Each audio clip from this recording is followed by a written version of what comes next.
All right, welcome everyone to another Open Dialogue webinar session.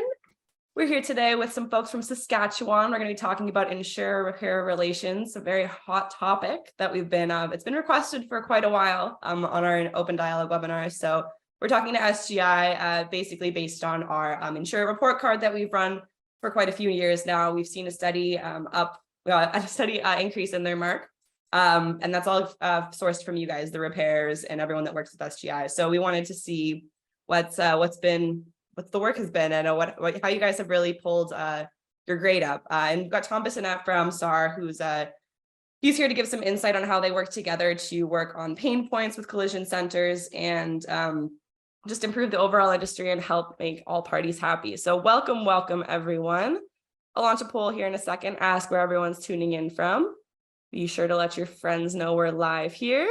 So we're going to talk about Insurer-Repairer Relations, specifically in Saskatchewan. We're here with Ryan Smith, Jessica Hill. Is it Flaman? Sorry, we should have checked before. Jessica Hill Flaman. Tom Bissonnette from SAAR. We're going to be talking about how they all work together to really address pain points of the collision repair centers and the overall industry. We've got a lot of people tuning in from Saskatchewan, of course, here representing the team. Some from BC, Alberta, Manitoba, Ontario. Tell your friends out in Atlantic Canada, we need some East Coasters on here, but we'll get started here in just a moment. But if you guys have never joined an Open Dialogue webinar before, we'll basically start with some introductions here and then we'll jump into some questions. At the end, we'll leave some time for your questions and we might go back and forth and look at some of the questions during the session. So without further ado, let's just get started. As mentioned, we are here to talk about Insurer-Repairer Relations, but before we dive into the nitty-gritty of it, I'm going to let our speakers introduce themselves. Let's start with Jessica. Jessica, tell us about your role in the industry, how long you've been with SGI, and yeah, go for it. Yeah, thanks, Allison. Thanks for having me. My name is Jessica Hill Flaman, and I've been with SGI now for 25 years. Although I'm fairly new to the claims side of the business, I've worked pretty much in every division. Actually, I started out in marketing and advertising. I spent some time in finance, a little bit of time in IT. I spent a pretty good chunk of my career actually working in labor relations. And then about 2.5 years ago, I joined Ryan and started working in claims. And so officially my title is the Senior Director of Saskatchewan Claims. Awesome. Yeah, they'll bring a lot of experience to the role and a lot of different corners there. So we're so glad to have you here today, Jessica. And Ryan, how about we move on to you next? Give us your introduction and your role with SGI. Sure. Thanks for having me as well. So I'm Ryan Smith. I'm currently the Vice President of Saskatchewan Claims and Salvage Operations. Been with SGI since 2014, I think, which makes me quite a rookie, actually. Most of my career had been in actually human resources as the sole accountant in human resources. Used to consider myself a car guy until I began this job and you realize just how much you don't know. So that was very humbling. Initially, I had moved from HR to corporate services where I worked with Jess and then into a more technical role, Vice President of Appraisals, Salvage and Claims Tech. But the expansion of the portfolio really was in part because of some of the challenges we were having and the recognition that, if we really bring together all of the claim side together with appraisals all the way through salvage investigations, we had a bit more clarity and influence to address some of the pain points actually. So that change was, I think, in 2020.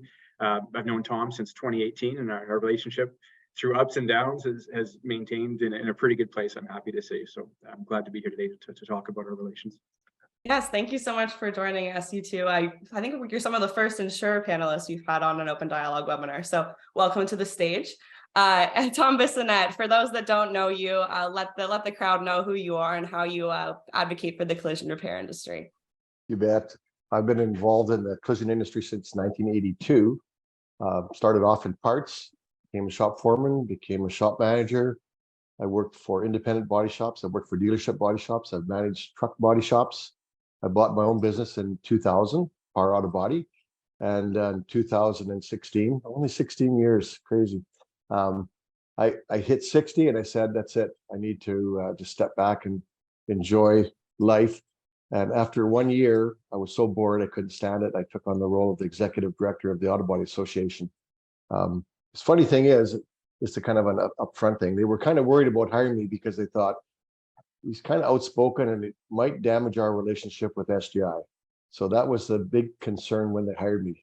And so far I've tricked Jess and Ryan. I don't know about the rest of them, but Yeah. and Ryan's right. We've had ups and downs, no question. You know, it's like almost, I wouldn't say family, but I mean, it's like those dynamics, you know, at the end of the day, we got to come together and we got to work. And Ryan will tell you when we were going on the town hall tour there, that there was times when we probably both wanted to give each other that nice little hug around the neck. And, but over it all, I think since Jess has come on, the relationship has improved, all because of you, Jess. Well, yeah. Anyway, Thank you, Jess. Awesome. So clearly all three of these individuals have worked together to really address these pain points in the collision repair industry. And I want to start with the Safe and Quality Auto Repair Project, SQARP, SQARP, as we call it. So that was a program that you guys implemented in 2020. Can you explain a little bit, Ryan, Jess, what it was? And then Tom, we'll get to you for the body shop reaction of it. But for those that don't know what that is, can you just tell the audience? Sure. And Jess, if you don't mind, I'll start. I think there's a natural segue from me to you actually in that. So I came into the role again in 2018, a really interesting time in the relationship. And at that time, we hadn't reviewed and updated our accreditation requirements, which cover tooling and training, since 1992. So certainly they were very outdated. Many shops, of course, had gone beyond that, but we knew that was a problem. But some of the work in recognizing, I think, what was coming and the impact in the tooling and training that was really needed to stay current, I think was started by both Tom's and my predecessors. And back in 2014, actually, they did some consultations and they increased the labor rate 10-10-10 in recognition of what was coming.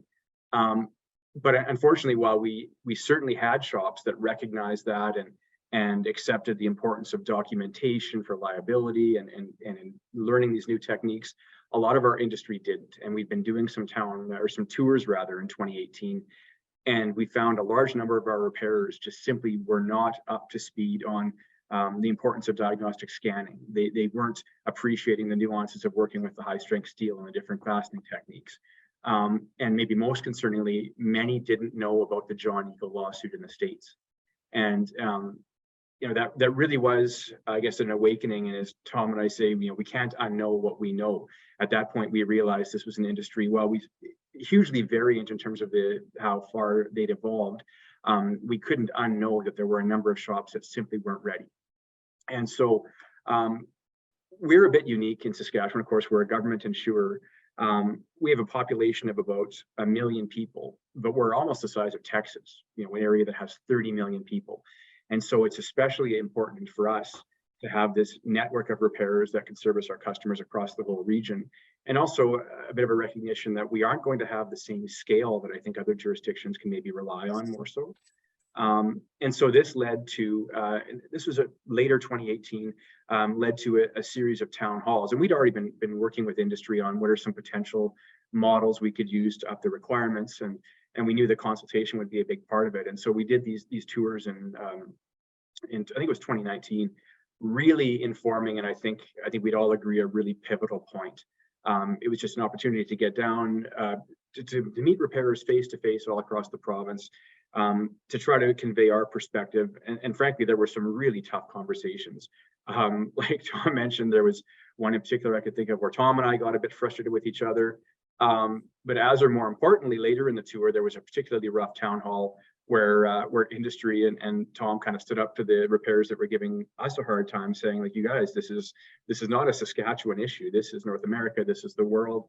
And so it really was a bit of a turning point in our relationship in terms of, yes, from that point forward, we are united in that we need safe quality repairs in Saskatchewan. So from there, we talked about what are the different models that we could land on or that would work for us. We recognized that, again, the OEs are driving this, and ultimately they're going to be the ones we all have to keep pace with. But what are ways that we can do this in a way that retains that network? In the end, we retained the shops that did about 95% of our work. So there was some consolidation. But I'm really happy with the model that we ended up with and the incentives we were able to provide. And so I think that maybe the best part going forward, there really was that change in the relationship in terms of, okay, we do have to talk, we're in this together. But at that time, our influence didn't necessarily, in the role I was in, extend to the whole adjusting function, which frankly was where a lot of the frustration that we heard at the town halls came back to.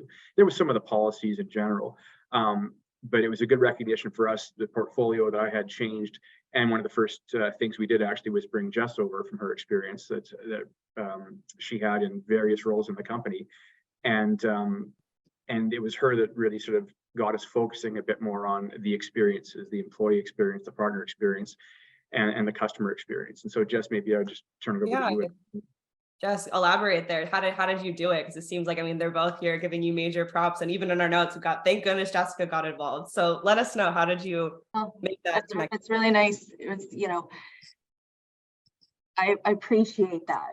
I think, and I've talked about this in other presentations before, that I do get a lot of credit, but it's a bit unfair, to be honest. You know, SCORP really provided that foundation that was so important to our industry. And I think really, for me, it was very clear right from the beginning about what my mandate was. And my mandate was to put the customer at the center of our decision making. And understanding how we do that, so important. And one of the things that makes us so unique at SGI is that we facilitate the journey for a customer. Okay, so when someone, they register their vehicle, they insure their vehicle, really all they're doing is they're buying a promise. They're buying a promise that when the time comes and they need us, for them. And so we talk about our moment of truth. The claim is the moment of truth. For your insurance. And now it's time for us to step up and deliver. And we take that to heart every single day. 200,000 times a year, we're dealing with a customer who's been in a difficult situation. And it's really our job to facilitate their journey to repair. And our partners are so critical to that journey. And that's why that partnership is so important to us. Is, you know, we might touch that claim, you know, for a few minutes. In the beginning, we set them up, and then we on those partnerships we have to facilitate that customer journey. And so SCORP really created that kind of foundation for how we were going to do that and what we were going to do. For a foundation for us to deliver safe and quality repair. And how were we going to do that in a customer-centric way? So I think it really kind of revolutionized the way we operate as an industry, but it also is, you know, we need to grow. We need to continue to evolve as the industry changes, as customer demand changes, have to adapt. But SCORP really provided that foundation for us to do that. Absolutely, yeah. Jessica, we can hear you fine, but it seems like somebody commented here that if you get a bit closer to your mic, maybe if you just be fluctuating, yeah, a little bit. Yeah, we've got a couple comments. I talk with my hands, that's the problem. Yeah. All right, sorry about that, guys. But yeah, no, I mean, setting that basis, and you know, I mean, we all like to say we're getting everyone on the same page. We're all here to serve the same customer, but it's about really getting in, like Ryan said, having those hard conversations. I mean, everybody wants to avoid conflict. We don't want to have a screaming match, but you know, sometimes we need to get those frustrations out on the table. And it seems like that's exactly what you guys did to get over the hump, be like, okay, how can we serve the customer and make this the best? Now, and SCORP was kind of done at a strange time because the pandemic hit, right? As soon as pretty much, it was March 31st, 2020 originally that everything was supposed to be hammered down, correct? And as we know, that was kind of a weird month. So ended up being extended and everything like that. But Tom, what was the shop reaction? I know a little bit about it, but and Ryan touched on it a little bit, but what did you hear from shops whenever SCORP was implemented? Well, I think a lot of people at first were quite concerned because there's a tremendous amount of time and money spent for training and equipment, and it was fairly onerous on some shops. But the reality is, like, I retired in 2016, supposedly. I've seen more change in the collision industry since I retired than the 25 years before that.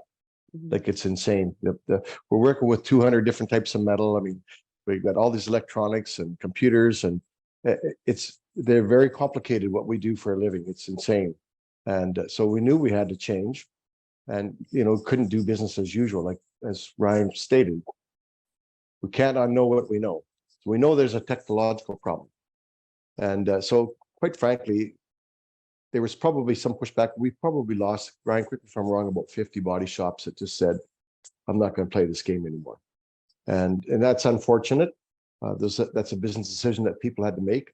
But we ended up with a good, strong core group of people. And I applaud SGI in a lot of ways. Like in some ways, it's frustrating because you're putting that onus on the shops. But the fact that they would stand up and say, we have to fix these cars properly. We have to make sure that shops know what they're doing. They have access to OEM repair information, and they're advocating for that. I'm not totally aware of how every other insurance company works, but I know a lot of them just fix the car, send the check. And so I give SGI credit for actually standing up and saying, look, we got to make sure these cars are fixed properly. And I think most shops would agree with that. They totally understand. The other issue that has kind of created a little bit of angst for our shops, of course, is the increase in administration work. We're doing a lot more estimating, a lot more of the documentation. Just fixing a vehicle, you can spend a day reading repair procedures. But the other alternative was, before this, SGI used to do the appraisals for us. And some guys didn't like the fact that SGI no longer does that on a regular basis. But I'm harping on these guys all the time. Quit hiring our technicians to be your appraisers. So there's a trade-off. You know, we're saying we'll do more of the estimates in our shop if you just leave our people alone.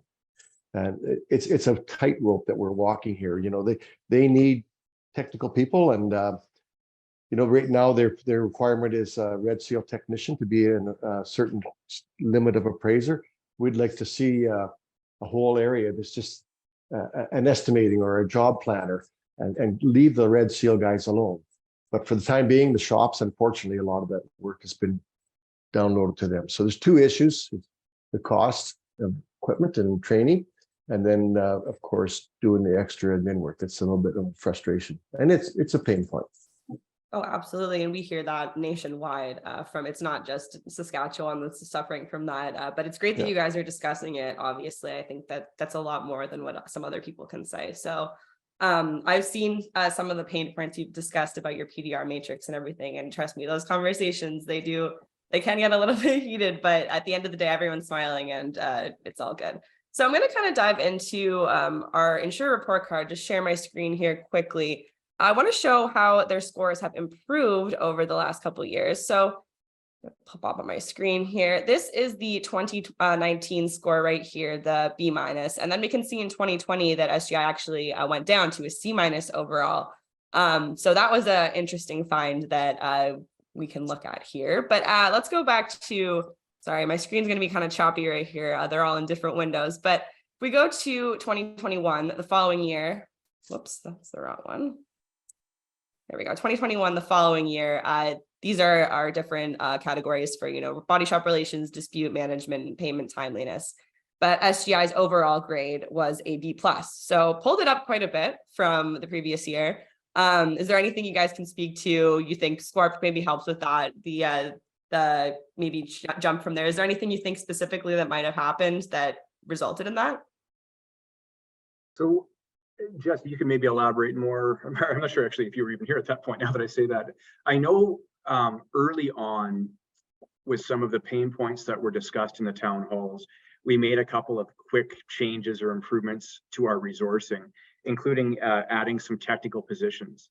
And that's kind of indicative of the, again, sort of the range of sophistication of our partners. Like Tom talked about, I think for some partners, the opinion is very much, you know, we just want you to write the check and let us repair the cars. Mm-hmm. On the other side, we actually have partners that were looking to us to help translate the OE repair procedures. And so early on, and probably shortly before the survey, we created a couple of technical shop relations positions that are out there on the ground. The pandemic made it hard, of course. But that was, I guess, the beginning of a bit more interaction on a technical level and at the shop level in terms of assisting with repairs and things like that. And I think just generally, we were a bit more open-minded and sympathetic to some of the pain points. I think in the town halls, well, I'll say it, you know, I think we were, in hindsight, probably a little bit dismissive of some of the concerns we were hearing. Our consultation was primarily, Tom, I think, through the technical committee, We didn't have a lot of that face-to-face. And I think because of that, maybe we were inclined to be a bit more dismissive of some of the pain points. After the town halls, I think what this report card shows is some of the changes in response to that. Mm-hmm. Awesome. Yeah, it's great to see, because it gets even better. Because this was the 2021 numbers. And then if we go to last year, our most recent report card was in 2022 last year. And SGI actually had the top score along with the cooperators, A. And it was A's across the board. You guys were the only people that actually do that. And we also accept comments from our readers whenever we do the survey. And all of the comments that we saw were all positive. I think the worst thing they said was, you guys drink a lot of coffee, which who doesn't? So,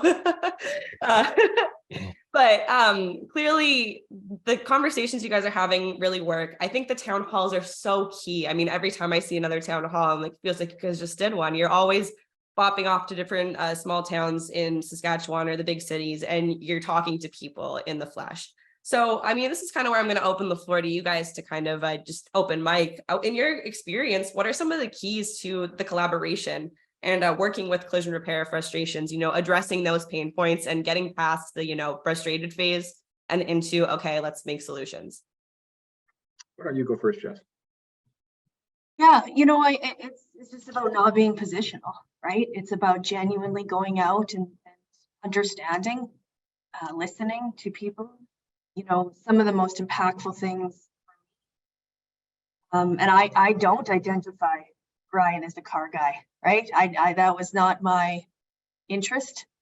And so I had a lot of learning to do. I really go out and visit the shops myself, understand how their business operated, fresh set of eyes, and understand how the decisions we're making and the processes we're establishing on our side impact these people's businesses.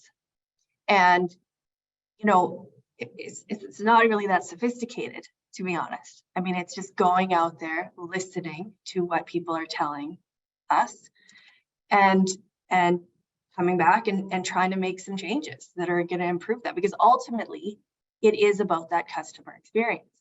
The shops were saying, if you do this, or this is how it's going to impact your cycle time, or this is how it's going to impact your customer experience, or this is how it's going to, impact whatever the part of the process was. And so first it was just going out and listening, whether it was a town hall or going and meeting people where they're at. It was surveys like this. It was surveys that we do ourselves, asking the partners to provide us feedback, and not being ticked off about it or defensive about it, but just listen with an open heart, and then really try to action some solutions within our operational areas to be able to address some of these pain points. So we just kind of started ticking them off the list. One of the big things we did, I know I talk about it a lot, but is we developed this industry partner rep position, because one of the issues that we were hearing, and we continue to hear, quite frankly, is that it's pretty hard to get a hold of our adjusters. And we know time is money for a shop. And so wanted to make sure that they were getting VIP service from us, that they could escalate a concern and they get a timely response. I think we've made some big improvements there. There's definitely more work to do. But it is really about always looking to evolve, always looking to change, always looking to push the dial a little bit and improve. So yeah, there was a number of different tactics we took, and we're going to continue to look at those ways we can improve. One of the things I always say about our industry rep is, provide the voice. We're at the table talking about process change or a policy change. We want the voice of the shop at that table, so we can consider them as an interest. Make sure, and we can do it. We can figure out a solution that works for us, for our customer, and for the shop, if we work at it. So. Really? Yeah. And like you said, I mean, it's not that complicated. It's just talking and actually listening. And, Brian, just a couple of minutes ago admitted that a couple of the town halls, perhaps you guys were a bit dismissive of issues in your opinion. So it's about looking back and, learning from those experiences. And no one's saying the shops are perfect either. I mean, you've definitely had to hammer things out and figured out what works for you guys in the communication. So Tom, tell me about, from the shop perspective there, how has the relationship changed with SGI throughout the years that you've been a part of SAAR? And how do you think that you guys can continue to improve? What are kind of the general consensus among SAAR members? Well, I think, as I stated before, that SCARP was the genesis for us having to get together and actually have a conversation, because there's going to be a lot of changes. And it's going to cost money and time. I think, correct me if I'm wrong, Ryan, but the first few town hall meetings maybe were a little bit, slow to get started. But I always used to refer to the meeting after the meeting, that we'd have a town hall meeting and then we would go someplace, Boston Pizza, and have a beer and some wings, and then have another meeting after the meeting where they got a chance to actually talk to people and find out what the heck's going on a day-to-day. And to Jess's point, like, I really appreciate, I remember one time she came to our fall conference in Saskatoon. David Lure was our speaker, and he talked about, hands on the car. We don't have hands on the car, we're not making money. And for Jess, it was kind of one of those aha moments. Gosh, we're preventing these people from having the hands on the car. They can't do their job. So we got to figure out how to undo that. Now, if she hadn't have been at that meeting, she would never have heard that. And we've talked as well too, Jess, where sometimes the adjusters on the adjuster side of the equation, all they see is the big checks they're writing and sending out. They think these body shop guys are just making money hand over fist.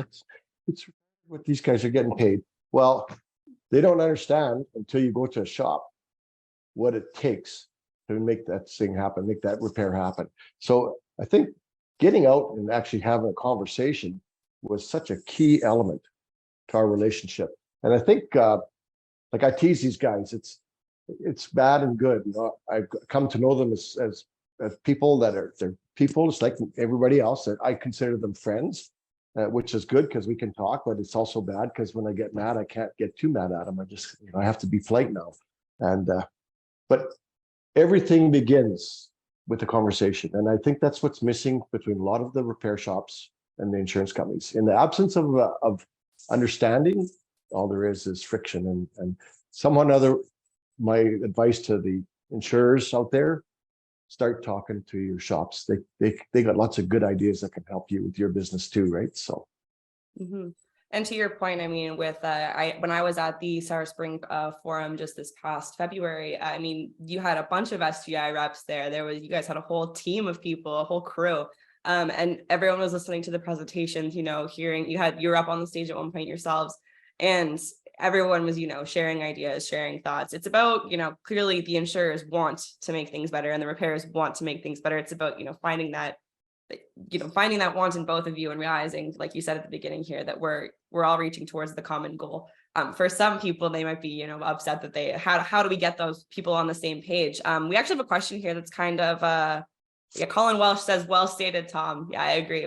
Thanks, Colin, for your comment there. We've got an anonymous attendee, Ryan or Jess, perhaps you can give some insight here. They're asking if any other Crown insurers have asked you guys how you achieved a change, or anything about, working with repairers and the different things that you've implemented since the scores have gone up. What advice can you provide for them? I mean, obviously, as a public insurer, it's tough because we can only speak to other kind of public markets, but has anyone else reached out to you? Do you have any advice for anybody else other than, listen? Or I think a lot of people are more curious to how we can get them on the page if they're not. So I don't know, some comments there? Yeah, I can say that coming into the role, I think that each of the three public insurers, were both sort of struggling with what is the model and how do you move forward, primarily with the issue of safe repairs. And so I can't say that we meet really regularly. I think we all kind of knew what each were considering for models, and frankly, our model changed from what we were initially considering as well. And so knowing that we, again, don't meet an awful lot, I think they've got a pretty good understanding. We've had a lot of public information, and we've talked a little bit about the successes and what didn't work. I think some of it was just seen publicly. And certainly we're interested in how we're going to go forward, and we see the pressures of say EVs and things like that, and it does make sense where there's some collaboration and not sort of reinventing the wheel and things like that. But I'd really let them kind of speak to their own plans there. I kind of think, though, my sense all along was that we all kind of want the same things, but it does seem very apparent that the relationships are different, and that's just going to happen. Absolutely. Yeah. Yeah, it was just, I know that ICBC, I mean, we're not going to speak to other public insurers. I won't let, oh, you guys don't have to say anything. I'm just commenting here. I know ICBC has some collision folks on a board that discusses things with them, and just about making those issues heard. MPI, I'm aware as well. They were just at Ferd Klassen's shop a couple of weeks ago. They were doing a conversation there to see how they can help them out. We spoke to Ferd about that. So I know everyone, the other public insurers as well, they're trying to kind of follow in footsteps, but let's get back to our question list here. So what are some of, I mean, we've talked a lot about, actual communication. We've talked a little bit about SQARP, or a lot about SQARP. I just love saying that word. But what are some other steps you guys have taken to address these pain points, as we're calling them, and work with repairs? I know you were talking about the PDR matrix back in February, perhaps other initiatives that you do to help the body shops, the nitty gritty really that you guys help them with. I can speak a bit to this, and maybe it kind of segues from comments Tom had made about just writing a check. And I think our predecessors, and we certainly learned that just writing the check in terms of the labor rate wasn't going to be enough to really work with industry to evolve. I think we wrote that for maybe a little bit too long in terms of, comparatively, we had a really high labor rate at 92.68, and it stayed flat for a lot of years. And I think as well, I could say from our perspective, when we look around, it's, again, not wanting to reinvent the wheel. It's a little bit of who are we? We're in North America. We're a relatively small insurance company between the Saskatchewan Auto Fund and the competitive side. We're about a $2 billion book of business. And so I think it was a bit of a sense of, well, we've written the check in terms of the labor rate. We'll just make sure that hopefully they've stayed on top of tooling and training, and we don't need to get much more involved. But we have gotten, along with the industry together, a lot more involved, I think, than a typical insurer. And I think as well, we've kind of abandoned that idea. Well, we can't, it can't be the case that, we just should dismiss ourselves as knowing best. And we actually started to get a little bit more progressive. And it was through consultation that we did things like that I think are very progressive in terms of, we provided additional financial incentive to meet the new tooling and training requirements. We started to listen more and did a bit of a study in terms of our documentation requirements, like photos, too rigorous. Turns out we were a little bit. So we reduced them a little bit while still maintaining that financial oversight. We took things that we saw as a pretty big plunge. And again, they came from the consultations and what we were hearing, and they were very financial. Like we were one of the ones on the front end of introducing compensation for diagnostic scanning post, where I think the first insurer we're aware of that introduced a repair planning allowance to directly address some of the pain points about the estimates that Tom spoke to. And as well, we were hearing back from industry that, your estimates may be getting a bit less accurate with the complexity of vehicles, with the limited times that you have. And so I think it's been a bit of a philosophical shift for us, that it's okay to try to be a little bit progressive. And I'm not going to give you credit, Tom, for just repeating over and over that we're the best of the worst.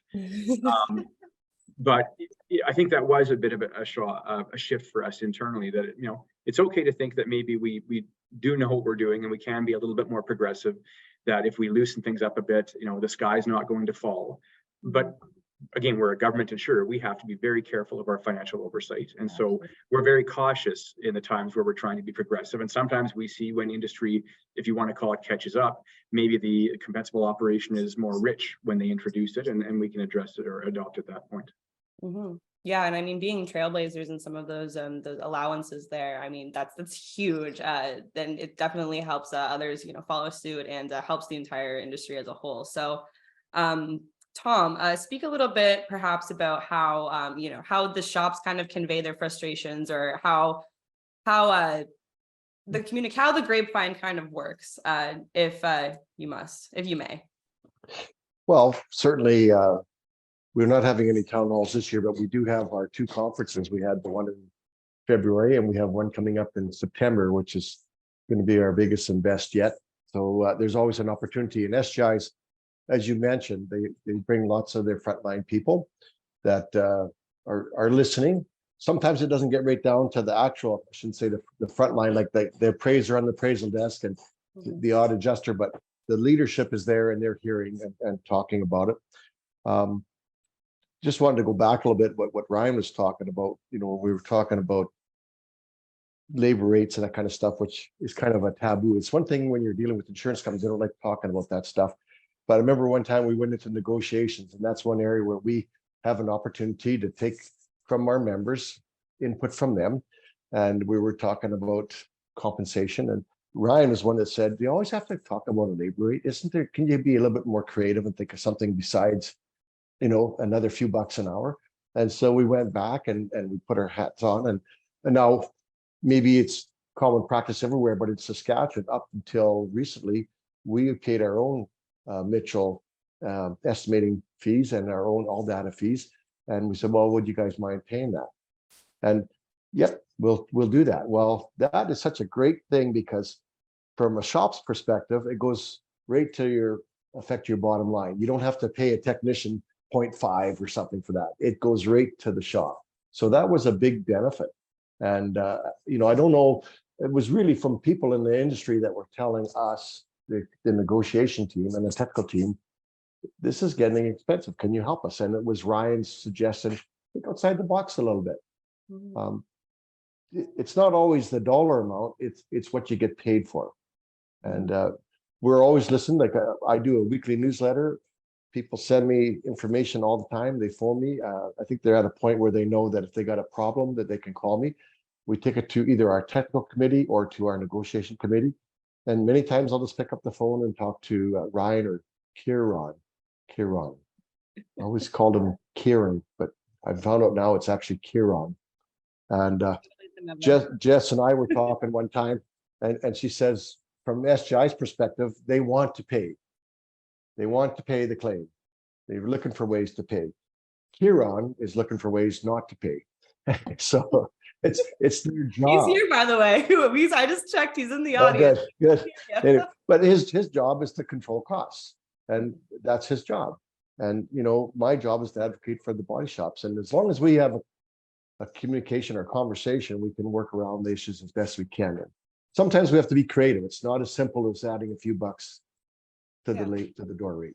Mm-hmm. Absolutely. And to your point there on mentioning, you know, when Ryan said, you know, come back with be a little bit more creative with some points there, it's easy to get mad and be like, well, they're not going to listen to us, blah, blah, blah. But instead of, you know, you listened and you brought it back and it ended up being better for you in the long run. So, it all comes back. I know it sounds so juvenile, but it all comes back down to listening and, you know, hearing each other out, despite those tough points. We've got some questions here.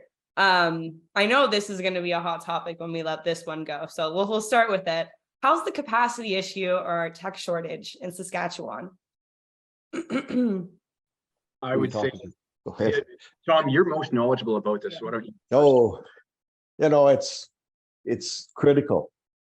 Mm-hmm. That's a short answer. It's critical, especially in the rural areas. You know, we're trying to attract and retain people. Like, even though we have one of the higher labor rates in the country, it just doesn't seem like it's enough to compete with other four-year trades. Mm-hmm. We're a very resource-based province. So we've got the potash mines looking for people. We've got the uranium mines looking for people. We've got the oil business looking for people. We've got SGI hiring our people. Just had to put that in, sorry. But I was waiting for that one to come up. Yeah, but there's lots of competition. So, you know, but part of that, like I can speak for my business, like Par Auto Body. One of the things that we work very hard to do is create a culture and environment within our shop that people want to stay and work there. You know, I've worked in shops where, quite frankly, sometimes we were our worst enemy. The way we treat our employees, the way we treat our customers, the way we treat our suppliers. There's a whole area in the soft skills around the culture of a business that, you know, we've tried to convey that to our members. And honestly, we have to take some responsibility why we are having trouble attracting people. Mm-hmm. But the reality is we need to figure out ways to get people interested. At our trade show coming up in the fall, we have we're starting on a after school program with kids where we're finally getting the kids back from the schools to do job placements in the body shop. We're going to have invite the school kids in. We're going to have a skills competition amongst the SAS Polytech employees. So we'll have like 30 people doing a repair on a panel. We'll be judging it. We'll be giving out a set of tools, hand tools, to the eventual winner.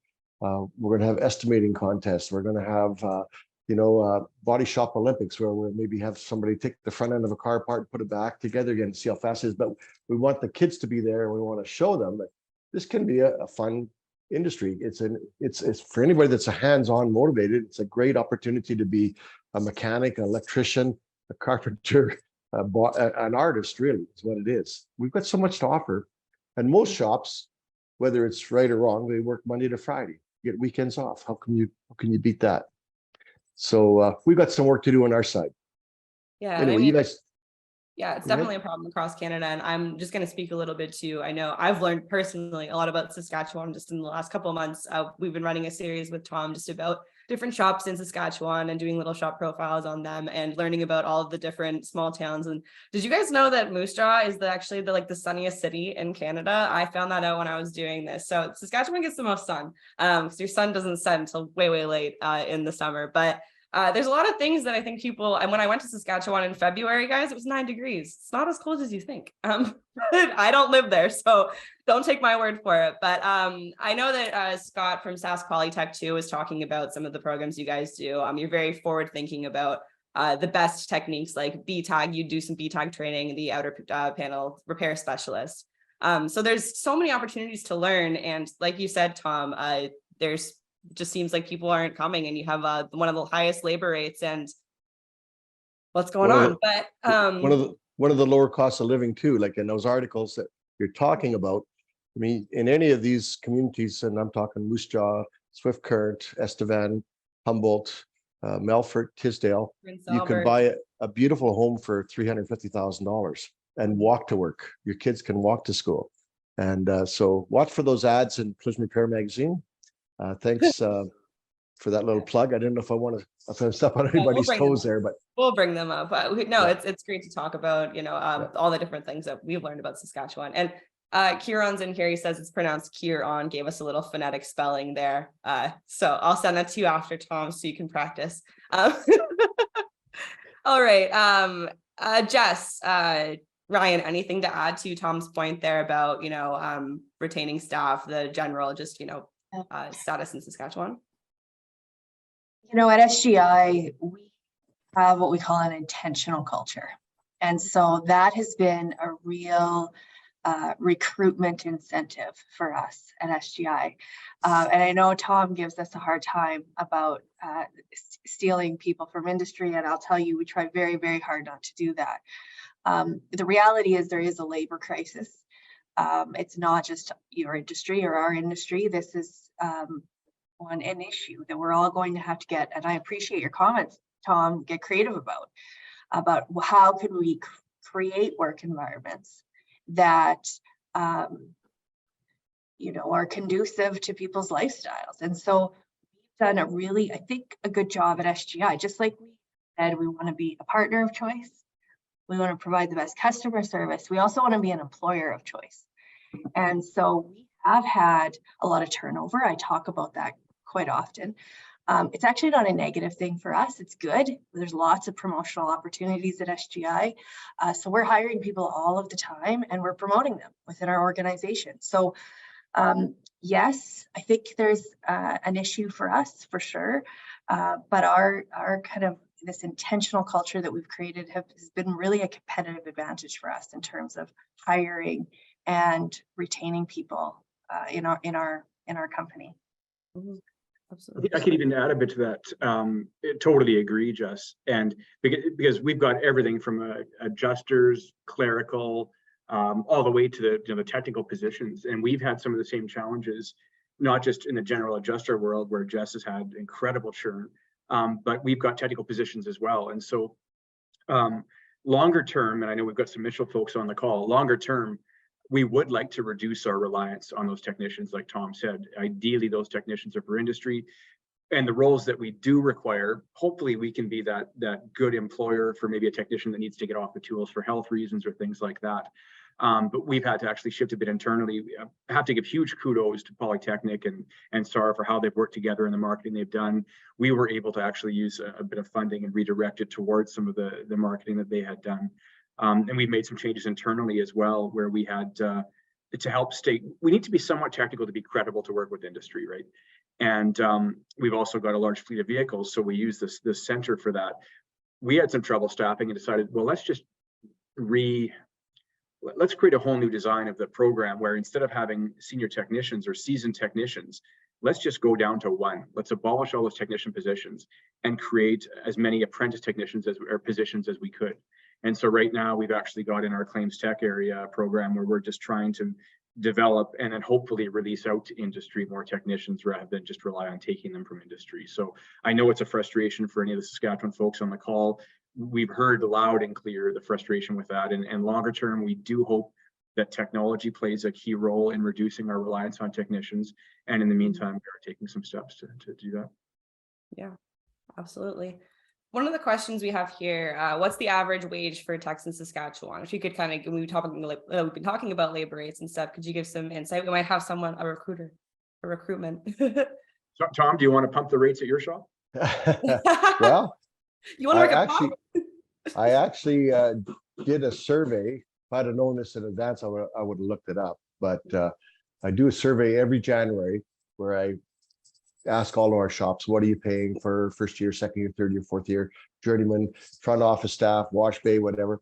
I'm going to say that it depends on the shop. Most of our shops right now are working on what we call straight time. Flat rate was very predominant for a number of years, but it's becoming less and less. So we're seeing between $30 and $35 an hour for a journeyman technician. Probably a new journeyman is in the $30 an hour range. More seasoned guy, 35 plus. Flat rate, it could be a little bit less of an hourly rate. But then, of course, then you eat what you kill. If you can produce more, it's good. At our shop, I'm going to speak to our shop. We basically are very proactive. We do not hire anybody longer than 3 months that does not want to be part of the trade. And if they're going to be there for part of the trade, they have to be indentured. I know it's not a requirement right now, something we're looking at as an industry, but we don't hire people unless they want to be indentured into the apprenticeship program through Sask Polytech. So we have a formula where we start them off in the wash bay, and it's kind of the litmus test. If you can handle the wash bay, you can handle anything. It is a tough job. It's a big part of the business. This car comes in, first thing it gets is that, the last thing it gets is that. Mm-hmm. Then we get them into dismantling. Then we get them into little minor body work. Then we get them into reassembling. Then we get them into the paint shop. So when we're turning out technicians at our shop, they're pretty much well-versed in every area of the business. We have a unique situation at our shop. We have open book management. So all the staff sees the books, sees the numbers. They're paid what we believe is a fair wage based on, we use the journeyman rate as the standard, and then we follow the workers, it's not workers comp, but the guidelines for in Saskatchewan, the percentages all the way through, right? Plus we pay like a bonus based on the productivity of the shop. If we make money and hit a certain level, then everybody shares it. Mm-hmm. So I could speak more to it. If somebody wants to contact me directly at director at SAAR, I could send you that. Yeah, for sure. Yeah, absolutely. If you want that information, just reach out to editor at Collision Repair Mag, and I can connect you with Tom. Also, when we share out this webinar, I will provide the contact information if there's anyone you'd like to reach out to on here. Sure. We've got a really good question here from Colin Well. She says, to SGI, if you were to start over again in introducing SWARP, what would you do differently? That's a good question. Wow. Isn't that a good question? I'm furiously typing Kieran saying, Jesus, what's a good answer for this? It's such a good question and putting me on the spot. We're so happy, I think so better off as a province, and our customers are, with where we are right now, that I wouldn't do anything if it would compromise us sort of being where we are today. In hindsight, and it's probably PTSD, I'd blacked out, but I can think of, I wouldn't have gotten so heated at Tom at the Yorkton Town Hall. I regret comments I made at the first SAAR convention where I was pretty sure I was losing my job. No, I don't mean to be cheeky. I'm ready to time. In hindsight, it's like you can never consult enough, and it feels like you can never give enough time. And so while I would have done maybe some specific things or made recommendations, we've all got bosses, to maybe stage things differently, I think there had to be that point where the Band-Aid kind of had to be ripped off. And no matter how much consultation we did and how much talking about how the model could look like, it doesn't get real until it's real. And it's really hard to predict that, that response. And again, we've got such a variance of shops and a range of sophistication and a range of sizes, but we're united in safe repairs and that we need this network for all of Saskatchewan.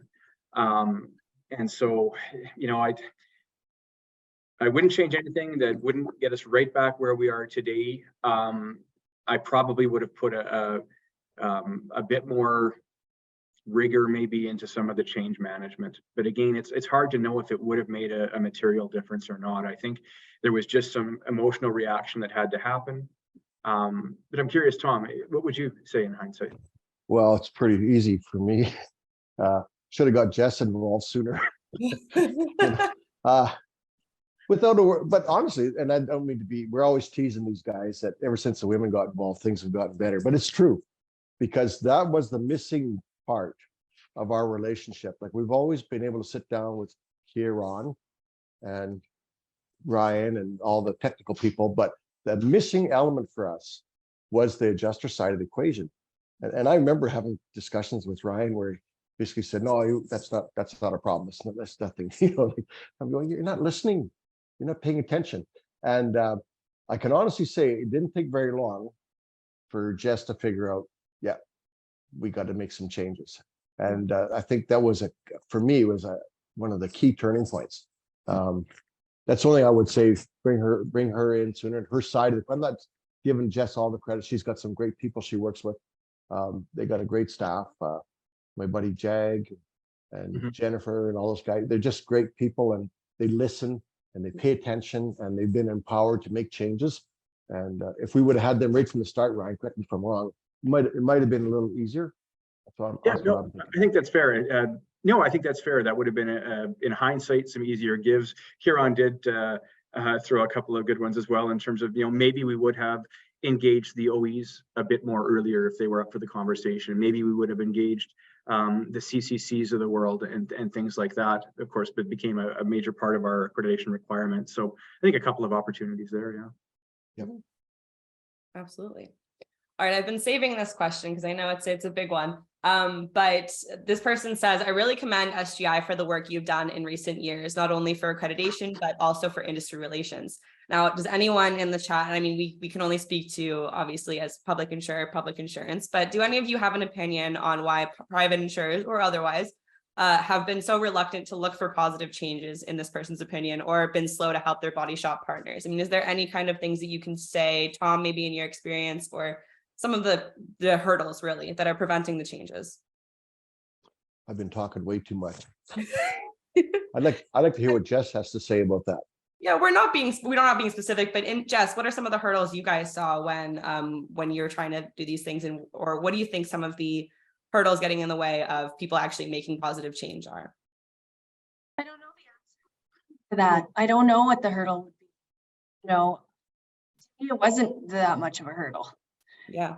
I spoke at a leadership conference a couple weeks ago, and it was women working in the transportation industry.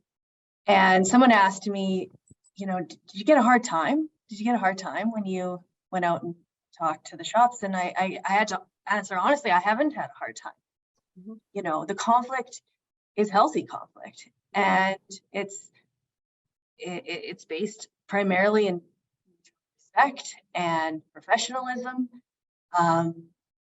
You know, it wasn't that hard, to be honest. Like, and I know that Ryan and Tom, you know, joke and talk about some of the rough road that they went together, but really, quite frankly, by the time I got involved, you know, that foundation had been built. That foundation of trust and respect had been built. So it was pretty easy for me, to be honest, to come in and just listen and move things forward. And really, to Tom's point, I mean, I might be the face of the change, but there's hundreds of people working here at SGI that believe the same thing I believe, that we need to work effectively with our partners. We need to listen. We need to make positive change for the sake of our customers. And so, implementing those changes, they're always hard. It's hard.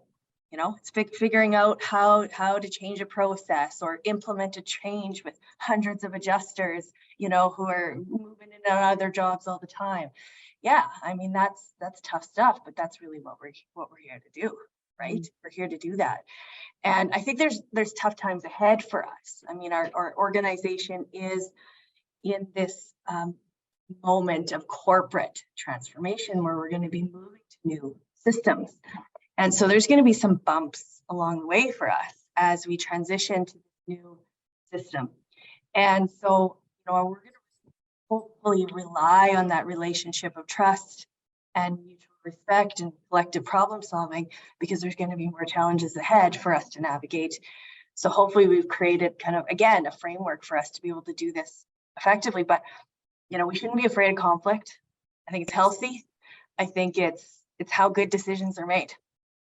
Yeah, I think that's really, you nailed the point right there. I think a lot of body shops are happy to hear an insurer say that is, you can't be afraid of the conflict, because I think a lot of times some people might be afraid. I'm not naming names here, but we're people, we're human. We don't want to fight. We just want to, brush under the rug and not deal with it. But ultimately, to make those changes, you've got to do it. Sorry, Ryan, I totally interrupted you there. Go ahead. No, I was just going to add some shameless promotion if I could. And I think it's easy to forget about the fact that we are a private insurer, right? In Saskatchewan, we're a mandatory, we're compulsory, but we operate in Ontario and Alberta and BC, not especially the auto side, of course.